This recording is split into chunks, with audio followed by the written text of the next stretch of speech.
Hi. ఇలా మీ ముందుకు రావడానికి కారణం విశ్వంభర. చాలామందికి డౌట్ ఉంది, ఈ చిత్రం ఎందుకు డిలే అవుతుంది, ఆలస్యం అవుతుంది.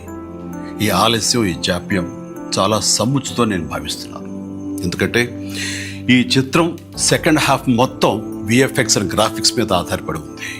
మీకు అత్యున్నతమైన ప్రమాణాలతోటి, ద బెస్ట్ క్వాలిటీతోటి ఇది మీ ముందుంచాలి, మీకు అందివ్వాలన్న దర్శక నిర్మాతల ప్రయత్నమే ఈ జాప్యానికి ప్రధానమైన కారణం. ఎలాంటి విమర్శలకు తావివ్వకుండా శ్రద్ధాశక్తులతో తీసుకుంటున్న సముచితమైన సమయం ఇది.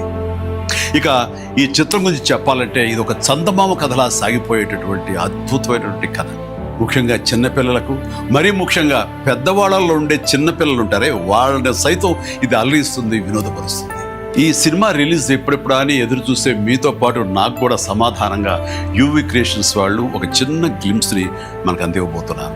అది నా పుట్టినరోజు సందర్భంగా ఒక రోజు ముందు, అంటే ఇక్కడి కొన్ని గంటల తర్వాత, ఆగస్టు 21 సాయంకాలం 6:06 అంటే కొన్ని గంటల వ్యవధిలో అది మన ముందు చూస్తున్నారు. అది మనల్ని ఖచ్చితంగా ఆకట్టుకుంటుందని నమ్మకం నాకైతే ఉంది. గ్లిమ్స్ వస్తుంది, అది మనల్ని అలరిస్తుంది. అది సరే, ఇంతకీ రిలీజ్ ఎప్పుడు చెప్పట్లేదే, అది కొంచెం లీక్ చేస్తున్నాను. చిన్నపిల్లలు, పెద్దవాళ్ళు ఉండే చిన్నపిల్లలు దీన్ని ఎంజాయ్ చేసే సీజన్ సమ్మర్ సీజన్, వచ్చే వేసవి 2026 వేసవి నాడు ఈ సినిమా మీ ముందు ఉంటుంది. నాది భరోసా. ఎంజాయ్. ఈ చిత్రాన్ని చూడండి, ఆస్వాదించండి, విశ్వంభరను ఆశీర్వదించండి.